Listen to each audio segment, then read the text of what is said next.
Welcome into a Friday edition of the Jordy Culotta Show, live here from the UDL, presented daily by Ghost Chevrolet. That was me. What was that? The opening ad to the YouTube page. Oh, thank you very much. Yes. Y'all watch those things, you know. Mine's Critic, Yes. Karma. What's yours? Creative production. Okay. Y'all keep watching them. You know, see a dollar, give a dollar. Give it a Exactly. thumbs up. Exactly. It makes the world Give go us a round. thumbs up, by the way. Look, 12 of y'all have already done it. That's so sweet. We are going to talk to Ben Mintz in 1 hour from now. We'll talk to Mintz about another Louisiana media legend making their debut at Barstool this week as Makin Money was up in New York City. Thought she was fantastic during the home run derby, the way that she was going back and forth with the crew and the fellas inside of the cave. We'll talk to Mintzy about Makin making money and up in New York City in the first week on the gig, and then talking to him a little bit about what football season is going to be like for Barstool Sports as starting to get plans together as we are under 2 months here for before kickoff. See the Catholic school diocese get defeated last night by parents. I didn't see that. It was this the final grandstanding result? on this podcast. 14,000 signatures later. No mask. All How they about needed that? was 1,000. There's That's only awesome. 7,500 kids in Catholic schools in East Baton Rouge Parish. They had 14,000 signatures. Oh my! Is that allowed? If it's not, if it's not I even don't like know. bother your, it's not even have anything to do with you. I don't know. So what's the next step then? They blew the whole thing up. Okay. Like the Catholic diocese sent out an email last night. You threatened to mess with their money, and you know what? They were like, you know what? Let's back away from this. Field trips are resumed. No masks. No social distancing. Everything's back to normal. We were just kidding 24 hours ago. We've seen what we've done to the city and how the people that we've pissed off. So shout out to my aunt, Katie Culotta. Shout out to Katie Shorier. Ned Fasulo.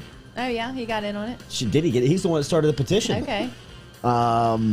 And a ton of parents for spearheading this initiative that last night was overturned by the Catholic school diocese. No math. I only got one call from Jordan this week while he's at camp. And by the way, we're on our way to go pick up little Jay this morning from Summit, Mississippi, over at Dixie Basketball Camp. String Music Basketball Camp is what it's labeled now.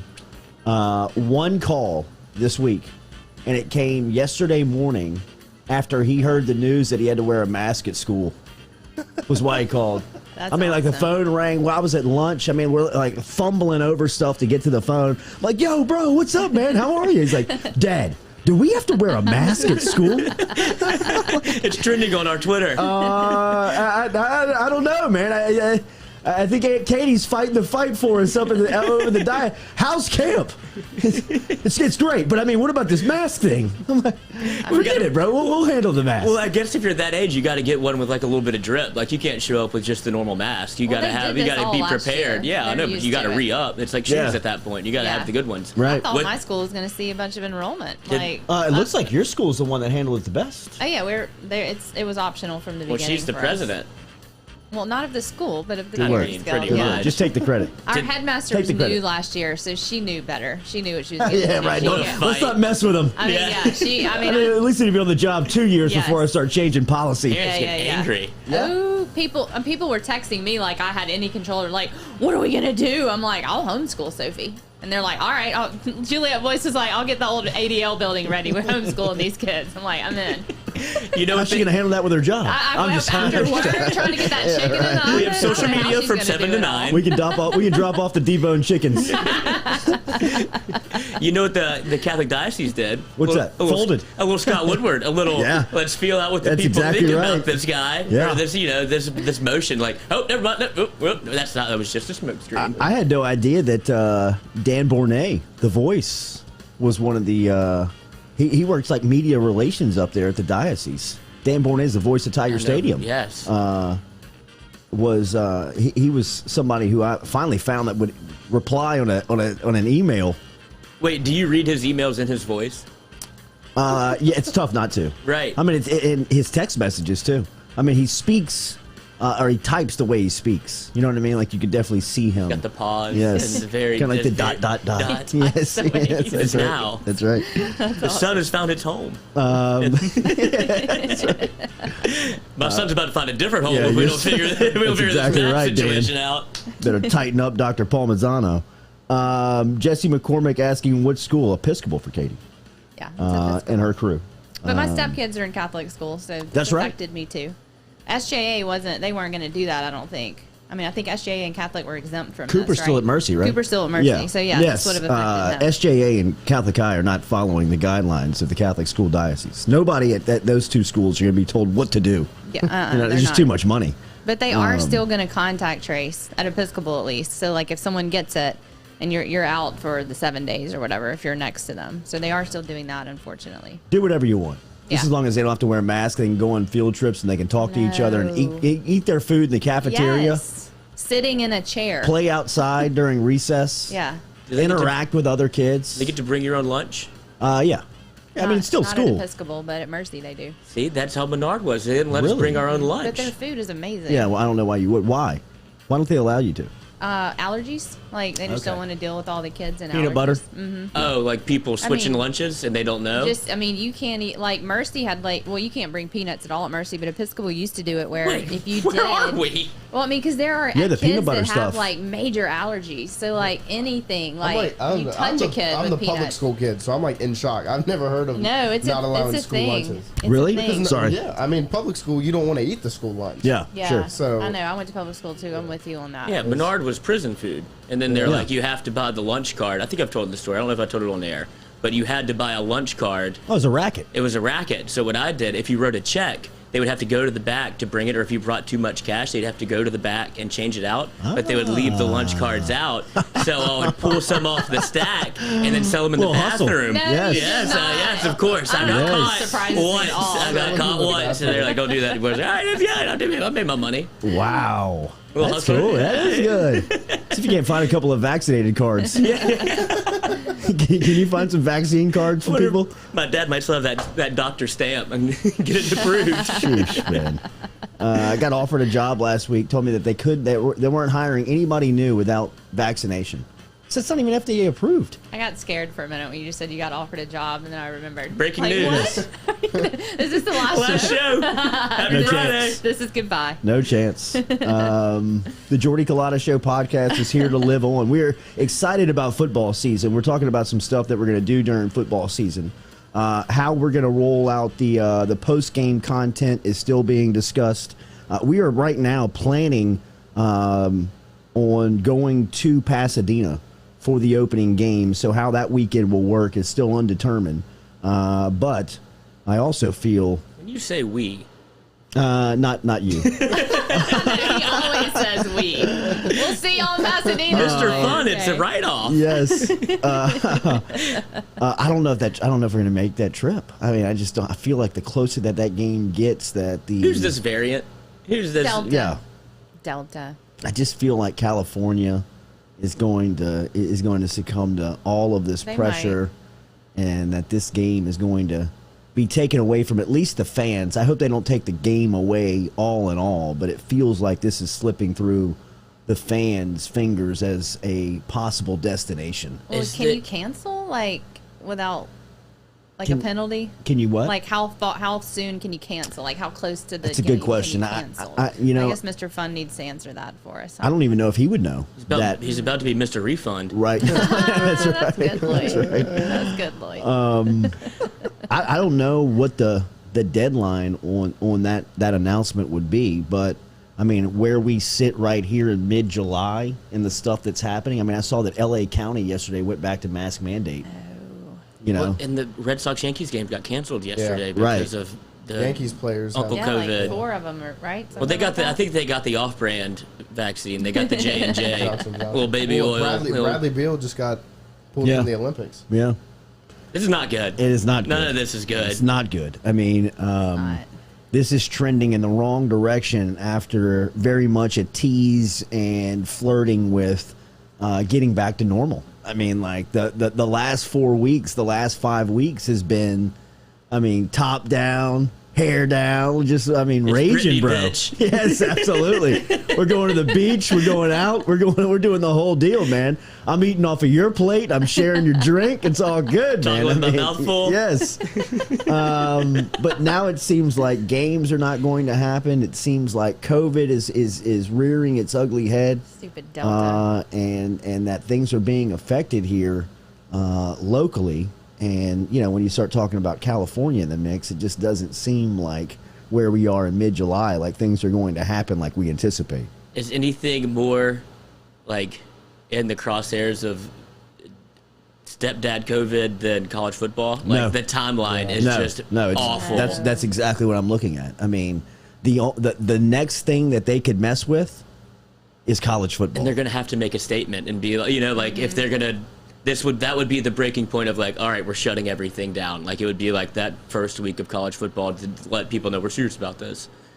I mean, can y'all We imagine? can't do that There's gonna again. be rioting in the streets. I don't see how you can do that 2 years in a row. I don't think programs can sustain it. No way.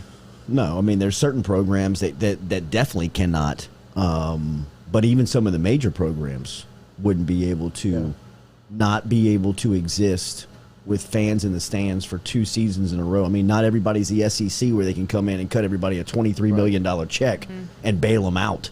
Are they requiring the athletes to be vaccinated? I don't think that there's a requirement, but there is a big push. Yeah.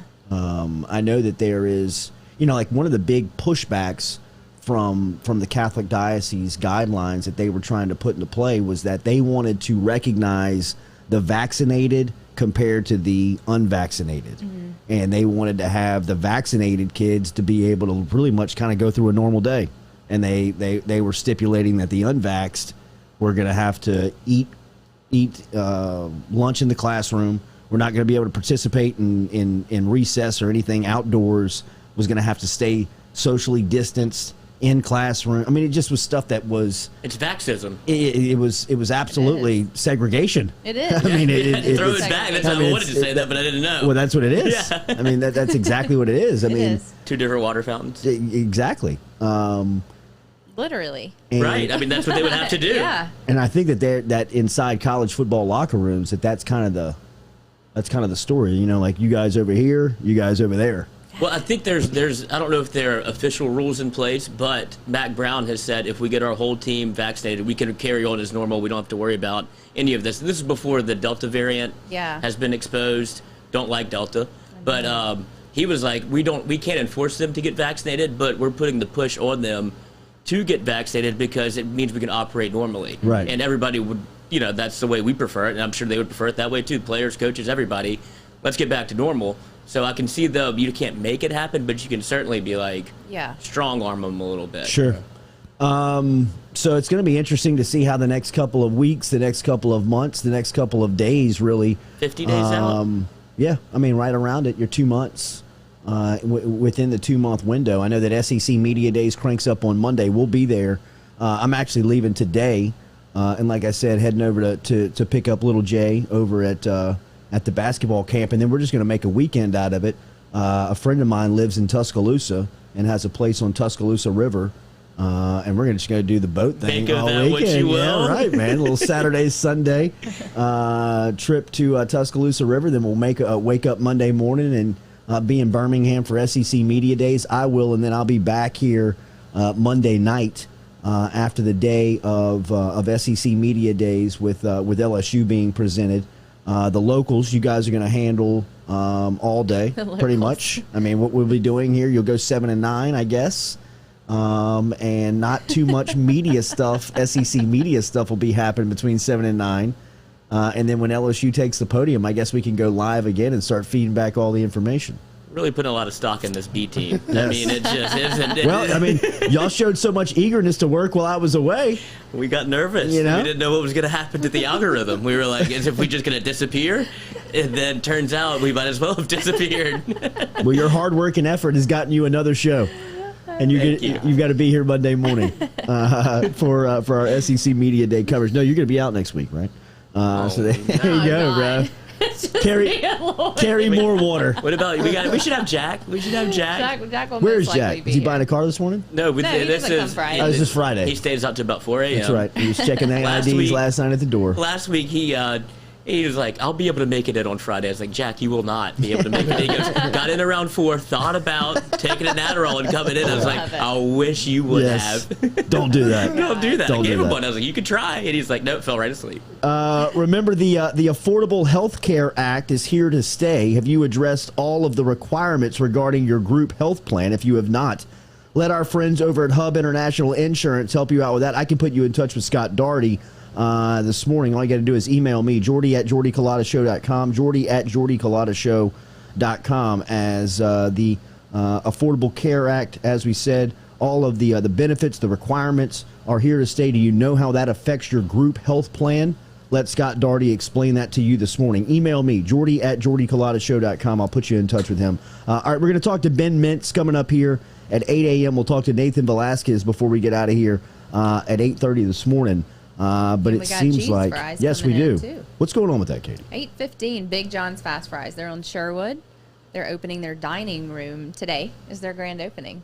And if you like cheese fries, loaded fries, dessert fries, super random, but it works. I promise it works. All right, we're gonna hear from Big John's over at Big John's Fast Food Fries. Big John's Fast Fries. Big John Callahan's son. Gonna come here at 8:15 this morning. Yes, and we will talk to him about what's going on from his grand opening that's happening today. Is that over on Sherwood Forest? It is. It's been open as a drive-through, but the dining room is opening now.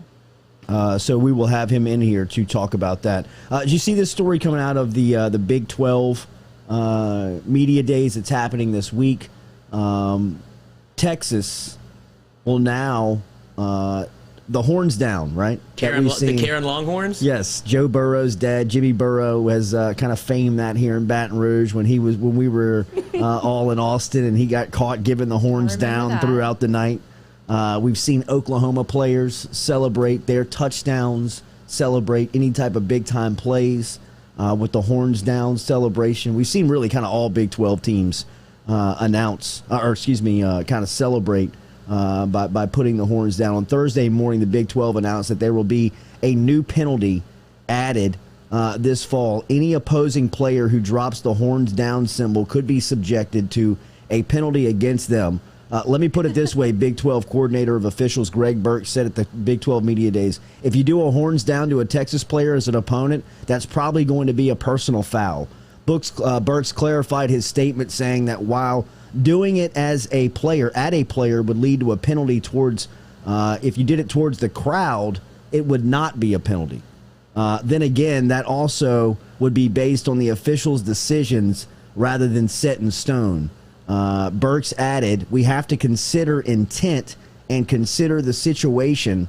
We'll leave it to the officials, which is the worst thing that you ever want to hear if you are a fan, if you are a coach, if you are an athletic administrator, thinking that if Spencer Rattler was to throw a last-second touchdown in the Texas-Oklahoma game, and he was to turn around, let's just say he turns around and points it towards maybe somewhere in the vicinity of the bench, but not a individual player, and hits the horns down. Can you imagine what would happen if they took those points off of the board and moved Oklahoma's offense 15 yards back and gave them one play untimed? Rattler would do that too. No doubt Spencer Rattler would do that. And now he'll probably even do it because there's penalty involved with it, because he's the type of player that wants to push it. You know what I mean? Just enough up to the line to see if there's a reaction.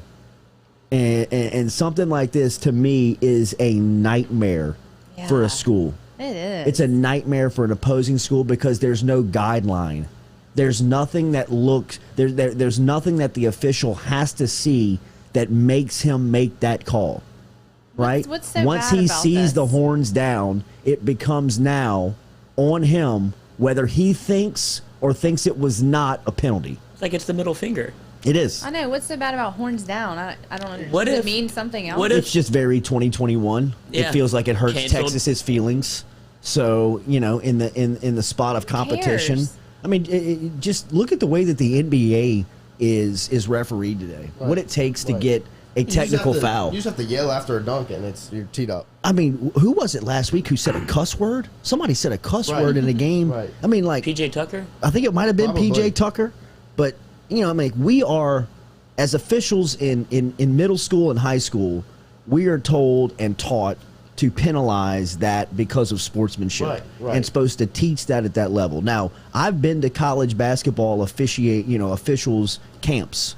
That stuff, they don't even talk about that stuff. Right. You know what I mean? They don't even talk about I mean, unless it is gearing up to a fight, unless it's gearing up to something physical, then you step in. But when somebody reacts after a foul call, after a missed shot, after something on the floor, and they react with a cuss word at the college or NBA level, I mean, it's kind of known to just play on. Well, there's not even a warning anymore. Just keep it. No, there's no warning. There's no warning. I mean, that technical foul last week, I was shocked. Yeah. I mean, just to see how quick the whistle is in which we're penalizing these types of actions, and that only one was over a cuss word. Yes, okay. I mean the guy slammed the ball down, and I think he said "mother bleep," and beep, teed him up just in the spot, like right there. I mean, and if you could tell the announcers were like, I'm not sure what he did there, and so after the replay, it was like, oh, it looks like he might have said a word that wasn't like.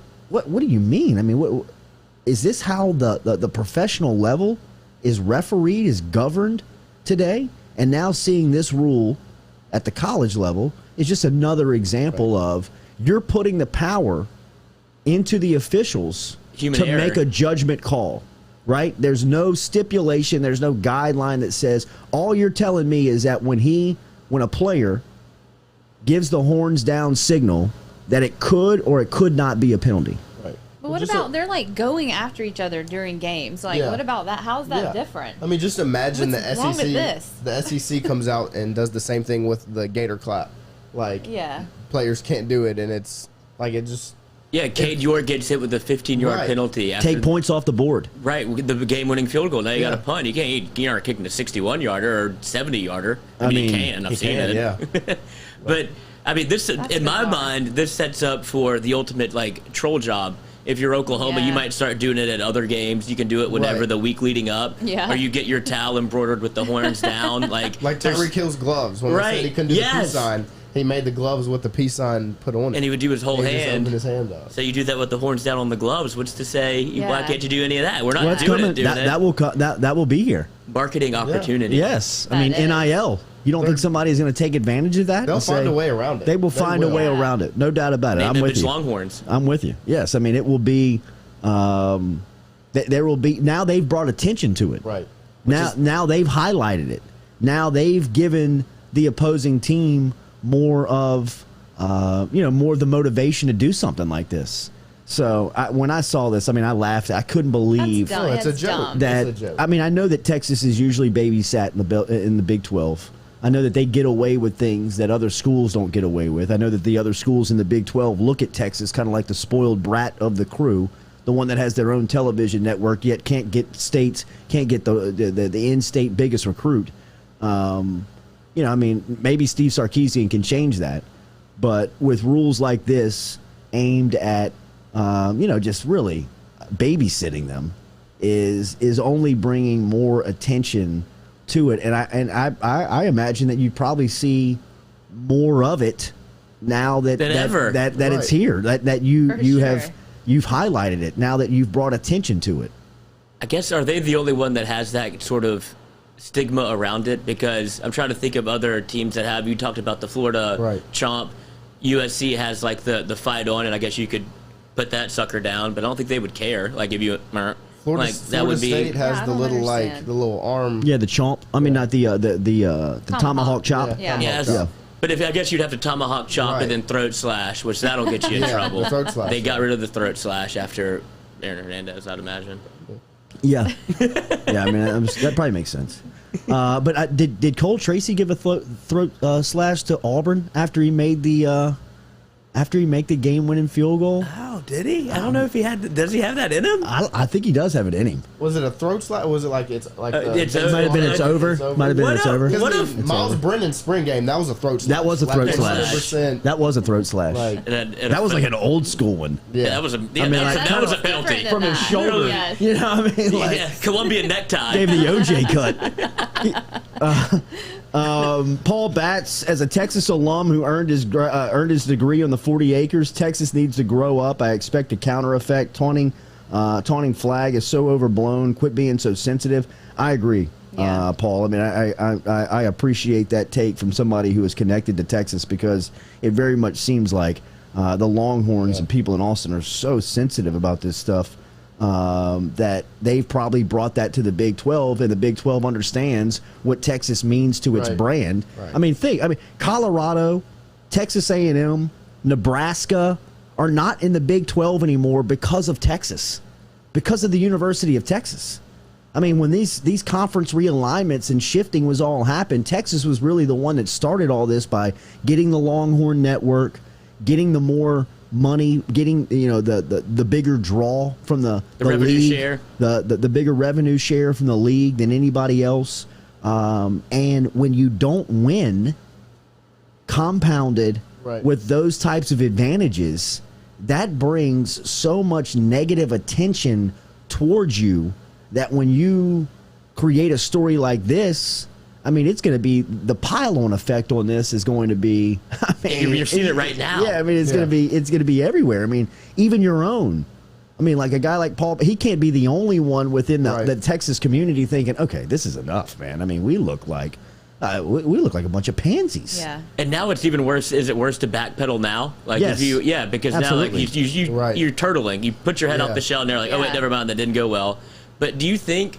I feel like more Texas fans would not want this than do. You would hope so. And I think it's the higher ups that are like, you know what? I'm sick of it. And they've got the big money pool. I don't know, because they're sensitive. They're acting like it's an offensive gesture, but it's not, I mean, like disrespect to the mascot, whatever. But I mean, it's football. I mean, Bevo can handle it. Just play, have fun. Play. I mean, it's like it would save the MLB if they allowed taunting and bat flips. Like if they embraced it. Embrace it. Like it would save the league. Fernando Tatis. Right. Let him play. I mean, don't make him apologize for swinging on 3-0 counts and hitting home runs. That Jose Bautista bat flip. Toronto? Yeah, the best ever. Best ever. When he throws it up in the air. It went across because that was a huge moment. Right. You know what I mean? If a guy is bat flipping down 7-1 in the middle of June, you laugh at him. Right. You know what I mean? But if Bautista is hitting a walk-off home run in a championship series he bat flips and walks the first 6 feet of his home run trot, I'm all in. I'm in. If Fernando Tatis is going to skip a couple of steps before he steps on second base in front of a shortstop that he's got a rivalry with that kind of pisses him off, I love it. I love that stuff. That's why I'm tuning in. I want to see Spencer Rattler throw a big-time touchdown in a big moment and look at the Texas bench and throw the horns down. I want to see Clyde Edwards-Helaire score a touchdown in Austin that gives LSU the lead late in the third quarter, and he looks at a Texas defender and puts the horns down in his face. And I want that Texas defender to go back to the sideline and say, we're going to knock 22's head off the next time he touches the ball. Was that the slyest horns down of all time? Yes. Like, nobody caught it. Nobody caught it. And it was so slick. I mean, again, he put it right in his face. Yeah. I mean, he looked right at him and just flipped it to him. I don't know how Clyde's so smooth. And so was Jimmy's. That was aggressive. I mean, Jimmy's was aggressive. Which one? Yeah. I mean, which one? I mean, they caught him in the pregame. He was in the sun just beating down on. He was squinting through his shades. You could tell his sunglasses couldn't even block the sun. It was so hot. And he's sitting up there with his sleeves rolled up, horns down in him. There's nobody around him. I mean, it's like 2 hours before kickoff. As diehard LSU fans, is there something that an opposing fan could do, gesture-wise or whatever, that would offend you? See you in the parking lot. No, bro. No, I'm kidding. I mean, we don't have like on the field or something like that. No, we don't have. I guess you could. Could you throw like the L down? Yeah, would that be offensive? No, I don't get it. No. I think the corn dog stuff is so funny. I really do. When people say, "You smell like a corn dog," I'm like, it's funny because it made people so mad. Huh? That's why it grew. Because LSU fans got so mad about it, but no one knew like where it even came from or what it meant. I think the thing is if it's like I appreciate somebody being original, but it has to stem from something. Where's it originate from? Right, it was Katy Perry. I think she was the first to say it. And I think so. I don't know. She was the first one to say it publicly. Yeah, she was. Because she has an Ole Miss, like somebody on her team is from Ole Miss. Like her PR director is from Ole Miss. So I'm sure him all suited up in his 3-piece suit with his bow tie behind the scenes was probably like, hey, Katie, Make a corn dog Got a joke on great game one for day. you. Yeah, right. And she's like, what the hell? Yeah, I guess. Okay, I'll play along. And she's never been famous since. What about the Egg Bowl? Was it 3 years ago? When I can't remember the Ole Miss player who got in the end zone and did the leg lift. Yeah. DK Metcalf. Do you think that Is it DK Metcalf or is it Moore? He started it, then Elijah Moore Yeah. did it. Yeah, and Elijah then Moore. Jared, he Okay. got the penalty, and then they missed the field, That's the right. extra point Yeah. to lose the game. The domino effect of that. They love I mean, it. like, we'll ask Ben Mintz about it here. He considers Elijah Moore like a hero. for doing hired. that? In Ole Miss, yes, because he got Matt Luke fired, and he got Lane Kiffin hired.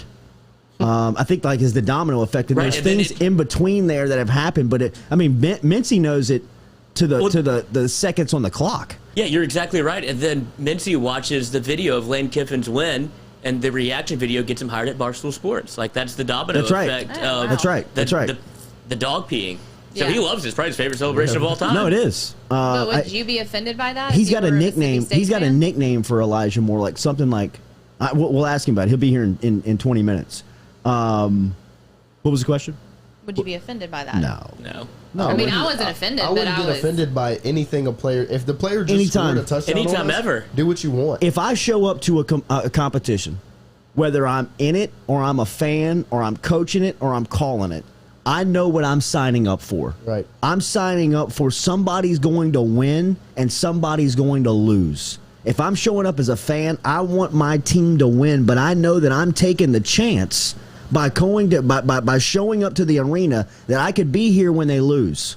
And that's the gamble you take when you decide to step out there, and everything that comes along with that is what you're signing up for, in my opinion. So if you want to taunt me on the way in, if you want to taunt me on the way out, as long as nothing becomes very physical or even close to physical, I'm all right with it. Really. I mean, I've been in opposing stadiums where I've been taunted. I had stuff said at me. I've had stuff thrown at me. I've had stuff. I'm not here to advocate for it, but I'm also not looking for the security guard to turn them in, because I know what I signed up for. I know why I'm here. I know what could possibly happen if my team doesn't win. Right. Or what could possibly happen if my team wins and they don't like it. That to me is the experience of the in-stadium, the in-game, being there, being present, is taking all that stuff in. I'm not signing up for a fight. I'm not signing up for making somebody's experience miserable within the arena. I'm just saying, if you're going and you're showing up and you're passionate about being there, then be passionate about being there. Yeah. You know what I mean? And if the opposing team scores a touchdown and they tell you horns down while they're doing it, well, that's part of the deal. We get the ball in 30 seconds. Right. You know, I mean, the old adage would be, and I think the old mind would either keep them out the end zone or score your own points. But I mean, it doesn't even have to be like that. I mean, this is competition. This is two teams, two schools, two people, two whatever, however you want to look at it. They both want the same thing. They both want to win. And to get there, it's going to be an emotional, physical, mental, all that stuff. We've all been in competition. But taking the I'm not even going to say the fun out of it, but just taking the parts out of it that exist in competition, to me, is just, it's continuing to water down the product to the point where you get to it and say, where is the joy in being? What's the feedback? I mean, what's the payback on this? I mean, there's nothing that you get back in it that says, hey, this is a lot of fun. You know, just let them out there and let them play, man. I mean, anything short of a fight wouldn't be a penalty in my mind, right? Like, you can do pretty much whatever you want. Yeah. As long as you're not, like, actively fighting, then I guess you have to call that, because then they would just fight all the time. But you talked about things that happened at LSU that probably have bothered fans. Stomping on the Tiger Eye, Auburn. Yeah. Auburn smoking cigars. That'll do it. I mean, think about it. Did that bother you to Think stomp about on it. the Tiger Eye? They still talk Okay. about that. So Yeah. it bothered me. The leg lift bothered me. I mean, I got over it, but I loved seeing him penalized for that. I mean, that was BS to do that. Sure, but I mean, you're on the other side. yes, that's a So huge like rivalry. that's a great Yeah, it doesn't bother me. It makes me excited for the game. Yeah. Like, it's like, Yeah. oh, I can't believe they did that. Yeah. And now it's on. Yes. But it's not Yes. like, arrest the man. I don't Right. care. I mean, No. I don't care. But this is completely different. This is nothing. This is 2 seconds. Like, So you barely stupid. notice it. And the first weekend that it cost a game points, a huge call in the game. Watch, now this thing is going to be more, it's going to create more attention and more backlash than it was intended to do. This is such a sign of 2021 athletics, culture, where we are. This is the stuff you're worrying about at the Big 12 level. Like, behind closed doors, y'all are talking about penalizing horns down. You know how long, how many meetings this probably took? You know how many emails this probably was between old white men in suits sitting behind doors, laughing at everybody, knowing that they're scamming and taking money? And just, what can we talk about at Big 12 Media Day? You know what? We should probably start penalizing people for horns down. Let's put that. What's going to be the guidelines? What's the requirements to throw the flag? I don't know. Just keep it open. If they point it at an individual, it's a flag. If they point it at the crowd, it's all good. How do we know if they do that? I don't know. It's a judgment call. Oh, that should work out well. That should work out. That should work out great for us. God. We shouldn't have to deal with anything on the Mondays after big games that are involving Texas. It goes to show the stroke that Texas has with the Big 12. Still, they run the league. Because all the other conferences had to be like, all the other people, teams in the conference are, they hear that and they're like, are you kidding me? This is going to get pulled, this is going to get pushed through. We're not voting for it. And Texas just bull rush that thing right on. You don't have to. Yeah, it's done. It's already approved. Guess what? I'm with you. Like I said, Texas, A&M, Nebraska, Colorado. They're not in the Big 12 anymore because of Texas. Think of that. Nebraska is not the Big 12. The Texas-Nebraska game was one of the biggest games of the season every year. And because of Texas's elitism, and just elite entitlement. Yeah. They've had to find new places to play. So it's crazy, man. They're a half step away from being Notre Dame and trying to form their own independent whatever. Mm-hmm. Yeah. And that has caused Notre Dame to become irrelevant, really. Yeah. I know that Brian Kelly has gotten them to the playoff, and he's gotten them to the BCS game, and he's recruited at a high level, but they're nowhere near who they think they are. They're nowhere near who they believe they were and the reputation that they have when they sit at the table. Notre Dame's still kind of smirked at. You're at they're still kind of like, yo, bro, your plate's way over there. Yeah, you're on paper plates. Yeah, man. You're not at the big boy table. Would you rather that be your fate if you were a fan of any team? We'll get to the playoff, but when you get there, we'll be the 4th seed and we're going to get curb stomped by Oklahoma? Whoever's won. No, Notre Dame. If you're the team that they don't play anybody very difficult, but you're going to have a place at the table at the end of the year. No chance. But then do you remember last year, whatever, I believe it was Notre Dame that got in the playoff and they got matched up with Alabama, and their whole fan base was like, well, that was a fun run. You have no chance, so what's even the point? No, I would hate to be in that position every year. And the only reason they got into the playoff was because they were a part of the ACC for last year. Got to play in the ACC championship, pulled that one game against Clemson, and so being in the conference helped them make the playoff. Yes. So just do it. They should recognize that that's where they need to be. Yeah. If for nothing else, to quit being looked at as an outsider to the sport. Right. Right. Playing in the ACC would make Notre Dame a better program. 100%. If you had to play Miami, if you had to play Florida State, if you had to play Clemson, if you had to play those teams year in, year out, NC State, that would make that would make Notre Dame a better program. And it gives Clemson some pushback. It does. It very much gives Clemson somebody and on a recruiting on a recruiting field. Notre Dame and Clemson feel like they're going after a lot of the same players. Right now, Clemson's been running circles around being able to get those guys, but I imagine that a lot of the finalists for Clemson players has Notre Dame in that in that final pool. So I'm with you. I think that would make sense. All right, Daily, we are brought to you here on the Jordy Culotta Show by GoFlow IV and Spa. You see the shirt on here. They're located right on Jefferson Highway, 7970 Jefferson Highway. Find them on Instagram. Find them on Facebook. They got great packages that they offer over there with IV and shot treatment. You can become a member over at GoFlow IV and Spa. They offer the memberships over at GoFlow. You can also check them out online at goflowiv.com. That's goflowiv.com. Our friend Brett over there has really hooked us up and got Katie and I hooked up earlier this week. We'll start going every other week over to GoFlow IV and Spa. You can get on a schedule if you'd like. Like we said, great. Memberships are available. We'll tell you all about it, bro. I can't wait to tell you all about the trips every other week. And just how young and energized we feel. I'm getting that skinny shot every week. I'm just gonna get fat. I'm gonna get a blood bag from Noah and inject him into me. So I'm gonna one up you. You go have fun with a little water.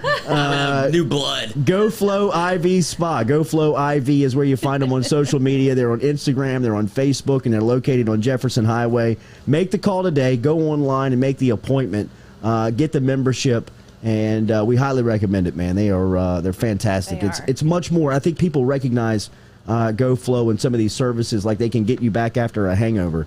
That is a small part of the business. There's very much a part of the business that exists for people that are just looking for B12, for looking for energy, overall health and wellness. If you battle migraines, there is treatments there. At GoFlow that they can help you out with, immune system boosts that you may be looking for, anti-aging that they offer over at GoFlow. GoFlow IV Spa, as they're located on Jefferson Highway, and a brand new sponsor here on the Jordy Culotta Show. It's cool to welcome them aboard. We will be back here for closing out hour one, and then we'll get set for Ben Mintz, who'll stop by at 8 a.m. We'll talk to Mintzy about some of the plays to look forward to this upcoming college football season, some of the over and unders that are coming out. We'll get his thoughts on Elijah Moore and how that was the domino effect to Lane Kiffin and pretty much got him to Barstool Sports.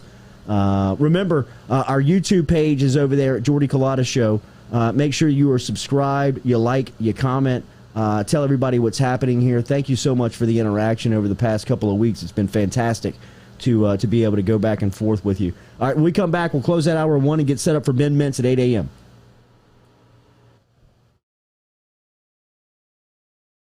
Are you self-employed? Then you need to learn about Angel Oak's Home Loans Bank Statement program that they're offering, which makes you eligible as a self-employed borrower to purchase or refinance a home without requiring a tax return. If you want to learn more, get in touch with me. Email me, Jordy at jordyculotta.show.com, to learn about the bank statement loan program offered by Angel Oak. Jordy at jordyculotta.show.com to learn more.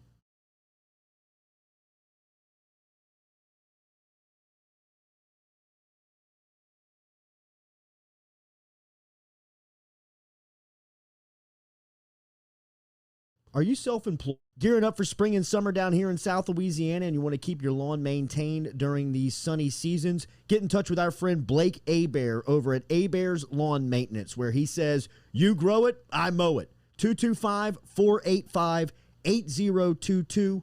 225-485-8022 is where you can find Abear's Lawn and Maintenance, the official lawn and maintenance company of the undisclosed location. Go Chevrolet is proud to announce Go Express Auto Sales, the new used car lot located in the capital city of Baton Rouge, Louisiana, at 11522 Florida Boulevard. Go Express Auto Sales is online at goexpressautosales.com, or you can search them on Facebook and social media at Go Express Auto Sales, the newest addition to the family of Go Chevrolet. Remember, Go Chevrolet is located down in Laplace, Louisiana, but now welcoming aboard Go Express, the new used car lot located in Baton Rouge, Louisiana at 11522 Florida Boulevard.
Welcome back in here to the Jordy Culotta Show, presented by Go Chevrolet on this Friday morning. Stop in and see our crew over there, Lee Carney, Nick Richard. I saw Lee last night as we were celebrating my dad's 60th birthday. Frankie. Over at Phil's Oyster Bar.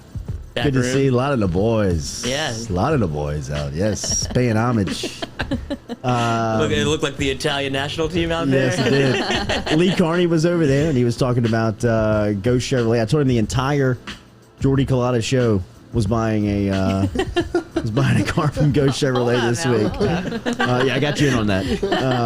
He said, "Oh, do I need to call David?" I said, yeah, call him.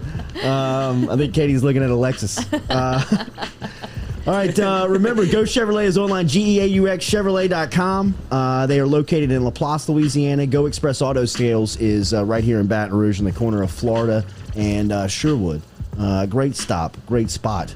Go Chevrolet. Shout out to the crew, Lee Carney and the boys over there. As one of the great events in football got going yesterday. Has anybody ever been to the Manning Passing Academy? Have you ever seen this? Have you ever seen this up close? You've never seen this. Lizzie, access do you think I had? Yeah, but Lizzie, I thought that Ronnie Rance would definitely have sent you down on some type of media mission to Nichols. Yeah, he would sit me down. All right, you have to pay for your own gas and hotel. Right. But record the jumbo everything. Special. Yes. I need all of your content and you to pay for everything. Exactly. Are you in or you out? Louisiana Sports Hall of Fame. Collect your receipts. I gave him to him. He's like, "What are these?" Like, what do you want me to do with this? He never got any money. But it is when the college football world, UDL getting cut. Blake Hebert. Shout out to Hebert's Lawn Service. You grow it. We mow it. One of the great events in football. To me, it kind of is the unspoken kickoff to football season. Usually SEC Media Days, when we get back from our SEC Media Day trip, you're kind of in football mode because you've just been around it for so many days. Now, we're just going to be there for one day next week. We'll be there on Monday, and we'll be back in the UDL on Tuesday morning. But, officially, the start to football season probably feels like next week. But down in South Louisiana, if you pay attention to the Manning Passing Academy, this is usually the unofficial beginning of the season. And that got going yesterday down in Thibodaux over at Nichols, where it has been housed now for over 20 years. I mean, this camp has become probably the biggest off-season football camp, at least for quarterbacks, in the country. I mean, when you think about the Manning Passing Academy, and you just have the Manning name attached to anything around football, you know the cachet that you're going to get. But what they do and who they bring down and the people that they incorporate on this event, I've seen it twice up close. I saw it when Mettenberger was in school. We went down there and followed him. And then when we were young in the media game, just went down there. Jimmy Ott sent us down there to see just get the feel. Just the spectacle, man. I mean, you name a quarterback in college football, and they're there. You name a media member around the NFL, and they're there. I mean, Adam Schefter will be in Thibodaux 2 days this week, because Adam Schefter knows that his game is built on relationships, and a lot of the relationships he counts on are down in Thibodaux. Like this week in Thibodaux, you go catch a pizza, you go catch a beer, you go catch a drink somewhere, odds are you're going to see somebody that is connected to the game of football that is a big name, whether it's the NFL or college or just guys walking around. I mean, what this camp has done to the state of Louisiana, to the city of Thibodaux, to the campus of Nichols is amazing. I mean, if you go down there and see their facilities, if you see a lot of the additions that have happened to Nichols campus and football, center. I mean, the facility, just the football facility alone, the dormitories, where student athletes sleep, where they eat, yes, the nutrition center, the locker rooms, all of this. And I don't want to take away from the success of Nichols football in their program, because they have had they've had obviously a part in this, but I mean, the Mannings have turned Thibodaux into quarterback city. I mean, everybody who is anybody around football knows where Thibodaux, Louisiana is because of the Manning Passing Academy. That got going yesterday. LSU's got 2 quarterbacks there. Both Miles Brennan and Max Johnson are camp counselors down at the Manning Passing Academy. Levi Lewis, the quarterback from Lafayette, down in with the Cajuns, who was a Scotlandville, a Baton Rouge native, played at Scotlandville. He's down there going into his senior season. DJ Ungugalele, Oh, we have to be saying that a lot this year. I've got a feeling he'll be in that Heisman hunt. quarterback for Clemson, is there. We're going to have to find like a Tua substitute. Sam Howell, North Carolina, Gotten fat. one of the big arms going into the season is down there. I mean, name a quarterback who is going into the season. Matt Corral, who some people have tabbed as the SEC preseason player of the year, going into the year, is down there. No, man, he's good. He is good. He's good. He's good. I mean, I think he's the top returning quarterback in the league. Certainly in the SEC. In the SEC, that's what I'm saying. In the league. How did Take your glasses off. Yeah. How did the Manning Academy? Why did they pick Thibodaux? How did that happen? I think they started at Southeastern. I think if you go back and you check the story, they started at. Loud. He told me he was going to be quick around the studio. He told me he was going to be quick around the studio. If you go back and check the history, check me on this, Noah. I think its first year it started in Hammond, and then it had a season that it may not have happened. May have been Katrina, or no. But 1 year it may not have happened because of something that was going on around from a weather standpoint. But after the first year, they moved it to Thibodaux and have been there for just decades. I think Mike Detillier That's what I'm wondering. There has to be a tie. Was a big part of it. Really, I think Detillier was a big part of getting the relationship of finding the facility where they can just make this happen. So I don't know the exact reason on why it's in Thibodaux, but I know that once they found the home in Thibodaux, that they've never even thought about leaving, and it has become, I mean, the backdrop of football camps in the country. I mean, when you think about football camps, I think everybody kind of thinks Manning Passing Academy just because of what it has grown into, man. I mean, it's unbelievable to see the force behind that camp and how many people they have, the camp counselors that they demand that you know, I mean, that is intrigued to get down to Thibodaux. Well, and it was the incredible. first time, like, this was when the news broke about Joe Burrow and this offense. He was looking real confident in the bucket hat, and he was like, we're going to score a ton of points this year. And it kind of sent waves through the media in terms of, like, wait, LSU thinks they're going to score a ton of points. Like, we almost got laughed at. And it all stemmed from the Manning Passing Academy, and everybody that worked with him was like, he's not kidding. He's like the real deal.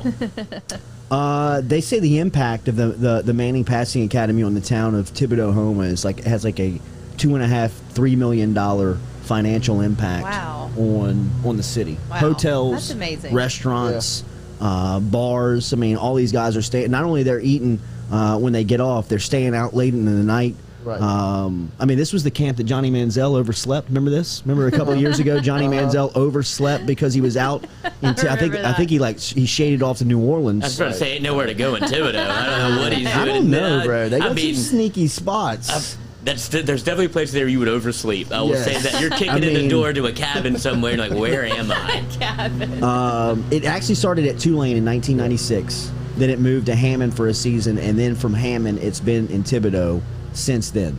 So I mean, to Nichols in 2005. 2005. You can see the growth from Nichols from Wow. that. With the nutrition center, shout out, my cousin works there now. So 1996, Peyton Manning was still at Tennessee. I mean, Peyton Manning was a sophomore at Tennessee. Was he in it? Is he in the camp? He had to have been. Name, image, and likeness would have blown up. What? Eli was a starting quarterback at Newman High School when it started. And I think Cooper was, he was kind of I think Cooper was the brains behind it. I mean, Cooper, I believe, manages all their money. Yeah. Like, he's like their money manager. He looks it. Yeah.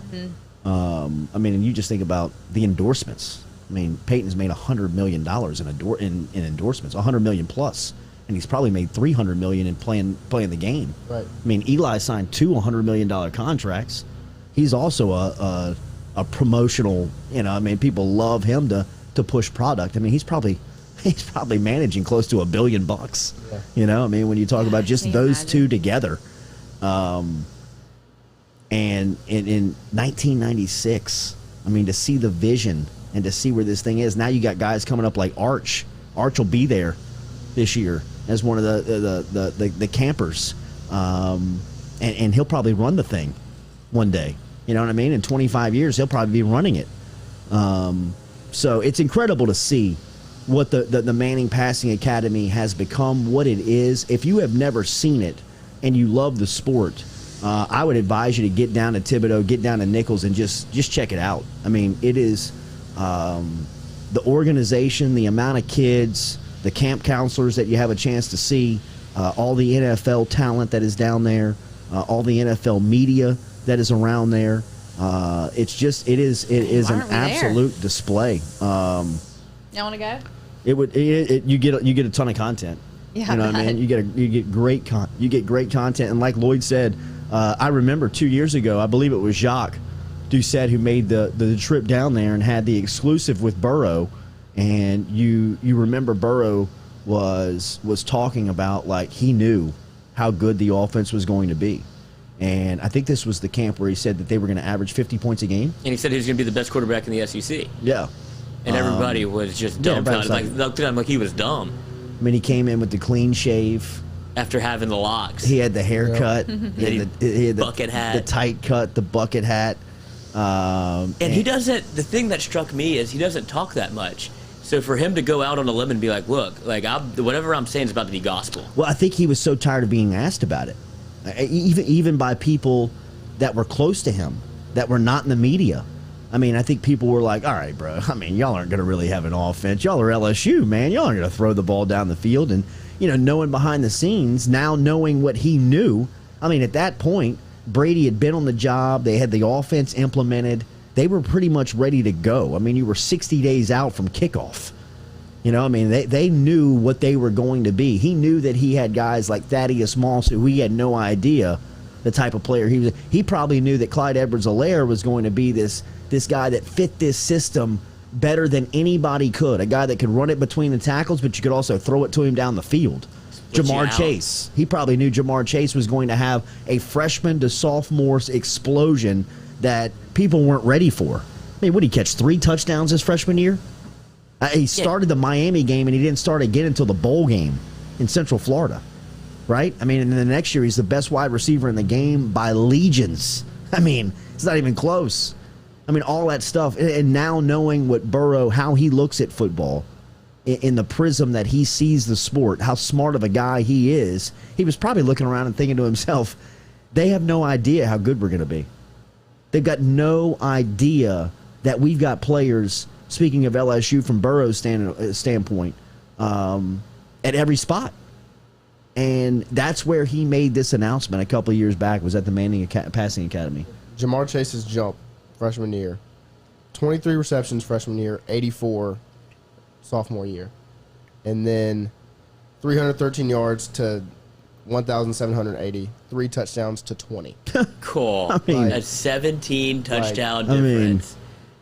1,400-yard difference. Unbelievable. You're good. Good? Yeah. Yeah, I mean, like, look at that jump, man. Crazy. What was Justin Jefferson's numbers compared from his sophomore to his junior year? He had a good sophomore year. Nothing like he did his junior year. No. But what I would say is, how hard of a secret was that to keep for Burrow, to the point where he was just like, you know what? He couldn't keep it anymore. I have to say something. Like, Mincy, well, hold tight, buddy. I'm coming to you in 20 seconds. Because he's probably heard for forever. And it's like, we've heard the same story, different chapter, girl, with LSU football. You're changing the offense. Prove it. And he was like, look, I'm not here to bullshit you. Like, I haven't been part of the program where that shit happened. I'm LSU now. And he's like, it's going to be different. Yeah. No, and it was gospel. Mincy, how are you? Good morning. We're talking about the Manning Passing Academy. Good morning. How are you? Doing good, man. Another day in New York. Absolutely. We talked about another Louisiana legend making her debut at Barstool earlier this week. Makin Money was up hanging out in the cave with the crew. All of the social media that came out was fantastic. What was it like bringing her aboard in her first week in New York City? Man, it was great, and you got to give. I have a lot of positive things to say about Megan, and I feel like it's like assumed she's only been doing this like a year. Maybe. I mean, she got she got going like when I came up here and got on radio and all that stuff. I mean, I've been doing this stuff 4 or 5 years, so I had a lot of experience. The way she seamlessly adjusted, I know she's just been doing stuff for years. That's what's really blown my mind, because she just seems really comfortable. And I mean, especially you look at what she had to do Monday night. We were on that home run derby stream. Like, she's never even been to New York in her life, and gets thrown on that stream with Dave and Big Cat and me and a few of us, and took an L there, and just catching heat from Dave and Big Cat, messing with her, and the way she handled it, I was so impressed, because that's going to be one of the hardest things she has to do at Barstool. Your first day, you get tossed on the stream with Dave, so I thought it was awesome having her in the office. The response was super positive, and she's just really, really talented. I mean, there's a lot of, you sometimes see in this industry, like, pretty girls that'll give out picks and stuff, but like, she can, she has knowledge, and she's got a great personality. She's real comfortable. You can tell she grew up with brothers and around her dad, and her husband Alex. Like, she's comfortable mixing it up with men. And I don't know. I'm just so impressed, and I'm ecstatic to work with her, and we have a great relationship. And I thought it was just everything was so positive. Her coming up here, and she's going to stay down in South Louisiana. She's married and has a couple kids, and making that work. But I thought her first few days in the office was great, and it was also a lot of fun for me, just personally, being able to kind of show her around the office and introduce her to everybody and all that, because I feel like I was glad that I could make her a little less nervous, make her feel at home. Mintzy, you mentioned her being on the live stream, and you kind of got thrown into the fire as well, being on the rundown. How much of a pressure cooker is that situation? Because it comes through the stream a little bit, but I imagine having to do it the first day with like the head honcho there, that you feel a little bit of nerves or anything like that, to where like, do I belong here? How am I going to react to this stuff? So kind of explain what's going through your mind when you're in there. Well, so my thing was a little different because I didn't get the time to prepare. Like, Megan knew she was going to be on that stream. They threw me on the rundown 10 seconds before it. And so Dave was just testing me, seeing how I was going to react, was what happened with me. And I don't know. She seemed really comfortable. I was comfortable on the rundown the first day that I did it. And that actually was a huge, huge thing for me, setting the tone for my time at Barstool. But, overall for Megan, I just thought it was super positive. And she was very well received in the office, and Louisiana being so big with Penn, and sports gambling coming to Louisiana, I think it makes I'm just ecstatic to bring her on and help to build the boot with her. And I really I can't come up with any negative on any of it. It's just so exciting to have Megan around. And as far as her being nervous on the stream, she handled it pretty good. I didn't sense any nerves or anything. She was good. And she actually gave it back to Dave a little bit, a lot more than I did. And, I feel like she adjusted really, really well. And, I don't know. I'm just so excited to have her. She's going to be great. And the addition of her for Barstool Sports is another flex for South Louisiana in the way that it has impacted the national media scene, with the way that you grew the game in college baseball, which cannot be undervalued or underestimated. The mission that you took on going into college baseball season and how you left it, the coverage once you wrapped it up in Omaha.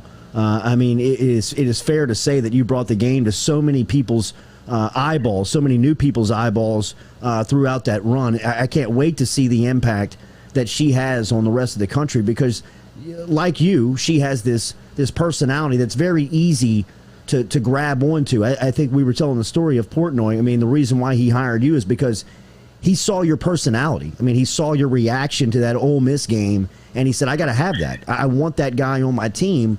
And I love the story about how he says as soon as he talked to you on the phone and he heard your voice, and he said, thank God, you're exactly what I thought or I hoped you would sound like. I think that she's going to be as natural and as great as you are up there at Barstool Sports. Mintzy, we were talking about the domino effect of DK Metcalf and Elijah Moore. And kind of how it got you to Barstool Sports, because we were talking about the penalty that the Big 12 announced yesterday at their Big 12 media days on how they're going to start penalizing horns down when opposing teams flash the horns down. And we were talking about some of the great celebrations in college football, and of course Metcalf and Moore came up. Replay that domino effect, how that celebration led to Joe Moorhead being fired. It led to Matt Luke being fired. It led to Lane Kiffin being hired. It led to Barstool Sports finding you. Yeah, it was.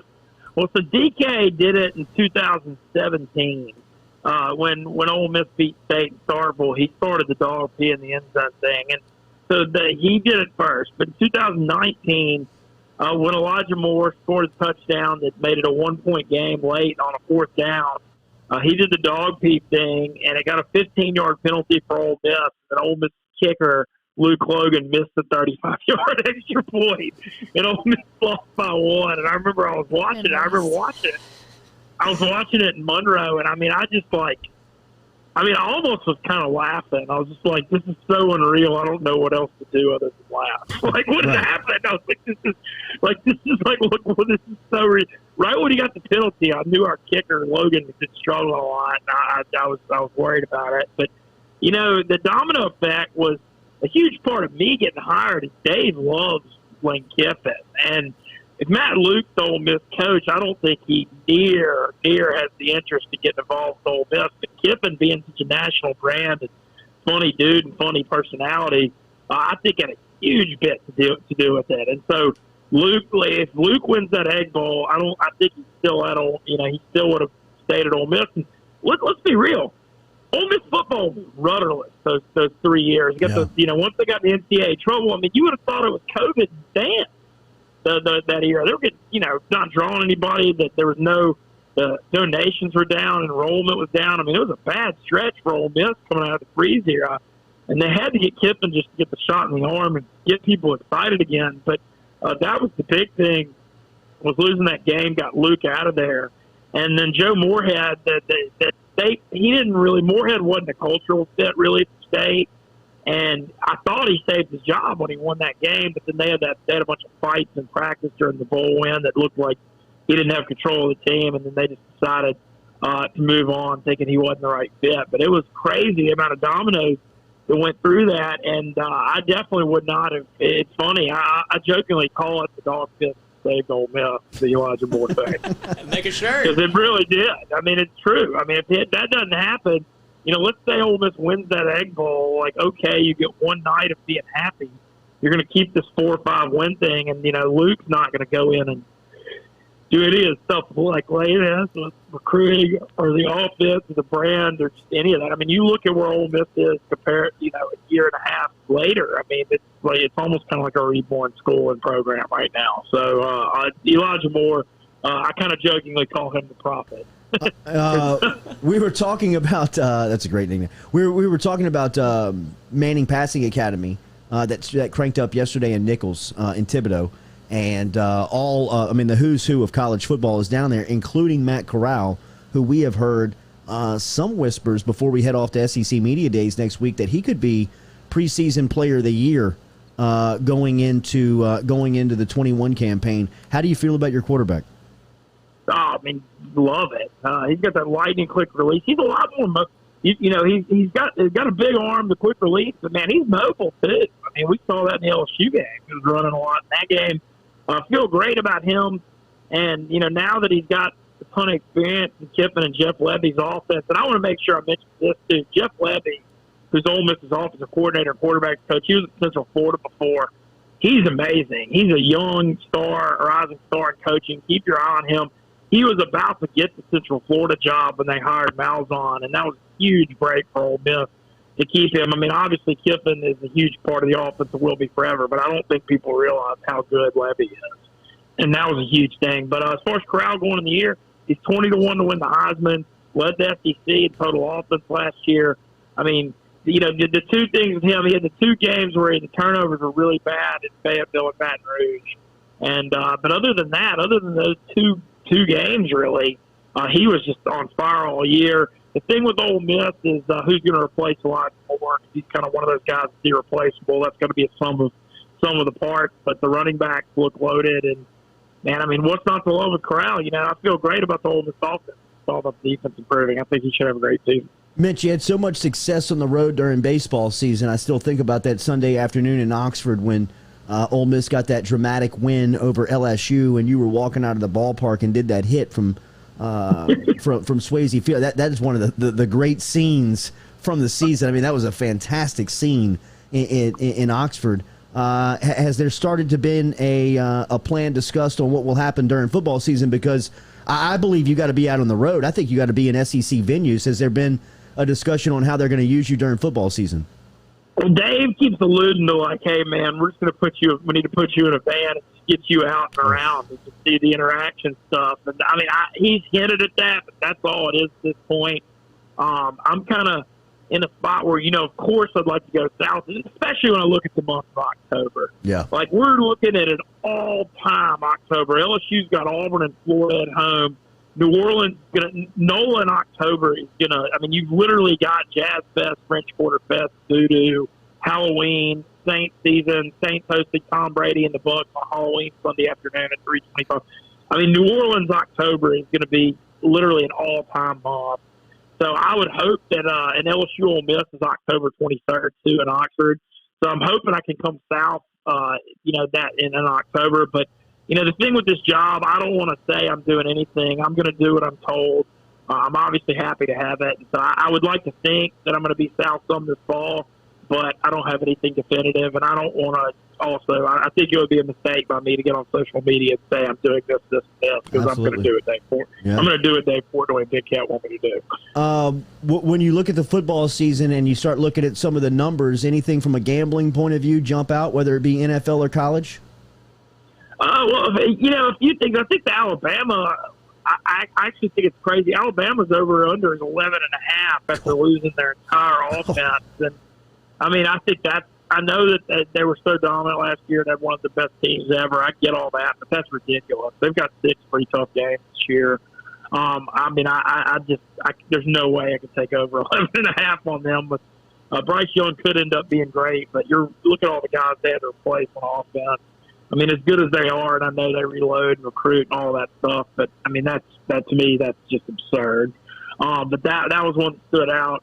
Ole Miss is over under 7.5, which I think seems about right. I think the thing with Ole Miss is you still don't have the depth there, that SEC level depth, because you have the MTA sanctions and stuff. And so, it's real easy to look at Ole Miss and say, things are obviously improving, but if they have a rash of injuries, they're not going to be able to handle it very well. And so I think you got to remember that with them. And I'm more bullish on LSU. The LSU stuff is all over the map right now nationally.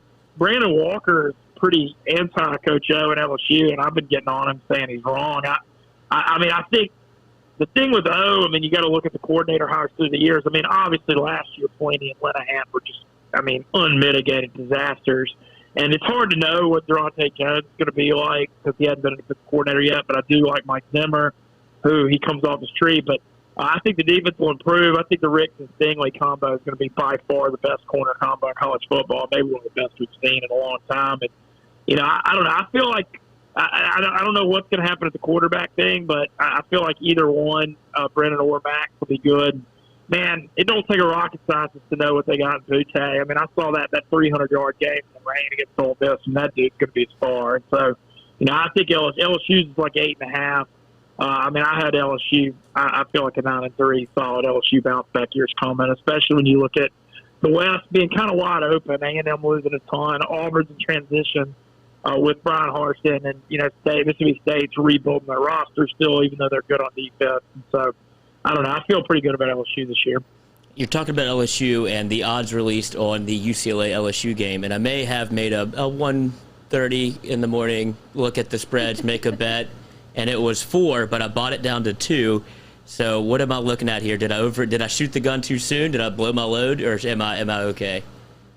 I feel pretty good. LSU historically does really well in those Week 1 big non-conference matchups. I know they lost the one to Wisconsin up at Lambeau a few years ago because the offense was so bad. But, you really look through the years, LSU, going back to stuff with Oregon. And, I know they, beat North Carolina and TCU. And, I don't know, it just feels like LSU does really well in these national showcases. So I wouldn't go against them.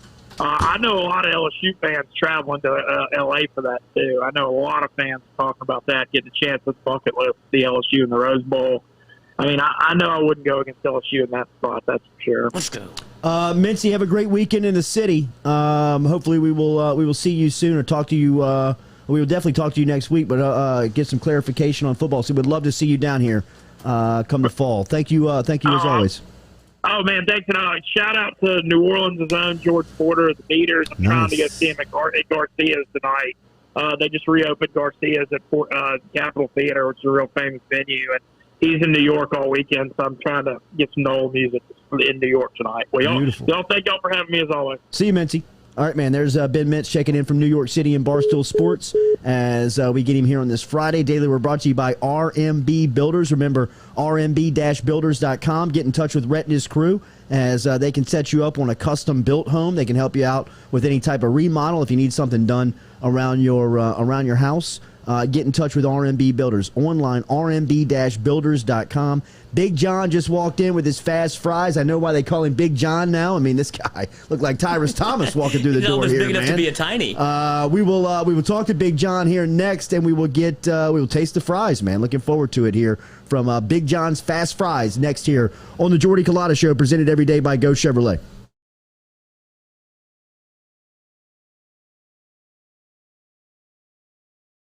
Are you self-employed? Then you need to learn about Angel Oak's Home Loans Bank Statement program that they're offering, which makes you eligible as a self-employed borrower to purchase or refinance a home without requiring a tax return. If you want to learn more, get in touch with me. Email me, jordy@jordyculotta.com, to learn about the bank statement loan program offered by Angel Oak. jordy@jordyculotta.com to learn more.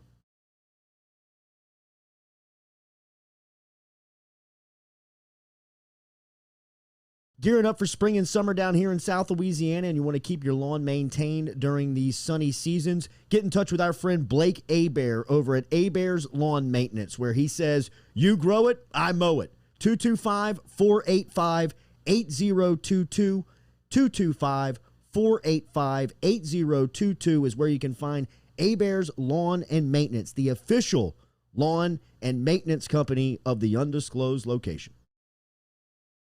Go Chevrolet is proud to announce Go Express Auto Sales, the new used car lot located in the capital city of Baton Rouge, Louisiana, at 11522 Florida Boulevard. Go Express Auto Sales is online at goexpressautosales.com, or you can search them on Facebook and social media at Go Express Auto Sales, the newest addition to the family of Go Chevrolet. Remember, Go Chevrolet is located down in Laplace, Louisiana, but now welcoming aboard Go Express, the new used car lot located in Baton Rouge, Louisiana at 11522 Florida Boulevard.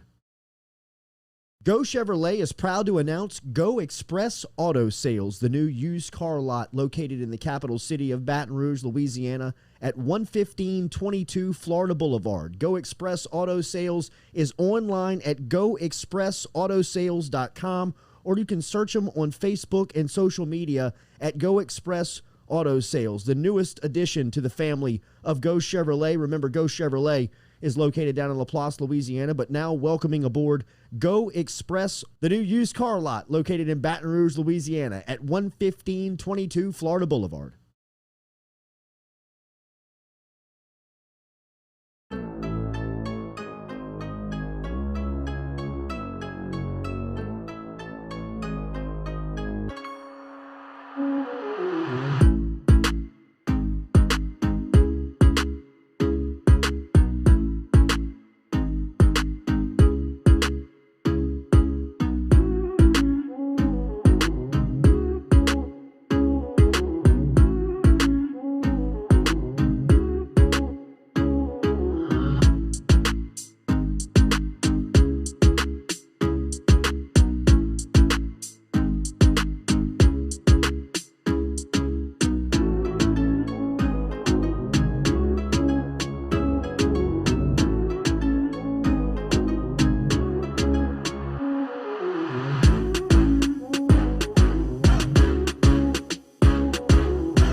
Welcome back in here to the Jordy Culotta Show, taking our shots at the big fella here, Big John, man, the gentle giant. as he comes in with a great plan. Jeez, man, I can't wait for you to learn about what's going on here at Big John's Fast Fries. We've got them. We've got it displayed here on our centerpiece, where he has brought over 3 of his favorites, including a dessert fry, so 4 of his favorites.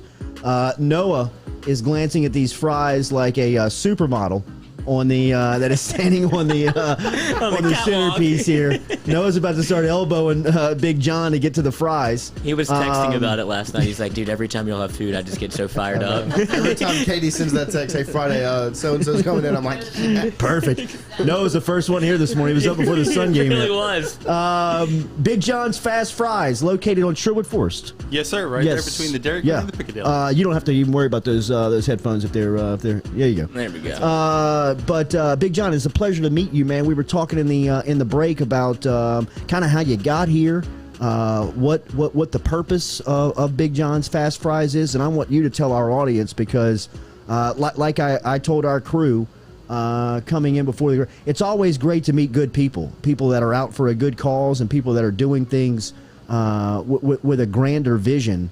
And Big John it's much more than fast fries, which, by the way, the fast fries look incredible. But tell our audience kind of your story and kind of what Big John's Fast Fries its grand plan is. So the whole idea is actually not really fries. I looked at back when we had the Parkland shooting a couple of years ago. Yeah. You had all those problems going on, and I wanted to try and find out, because I work at a plant and we always look at root cause. So what the purpose is this is actually going to fund a research foundation for early childhood learning. We want teachers to be able to do activities with their students, to use those to identify their students' personality types.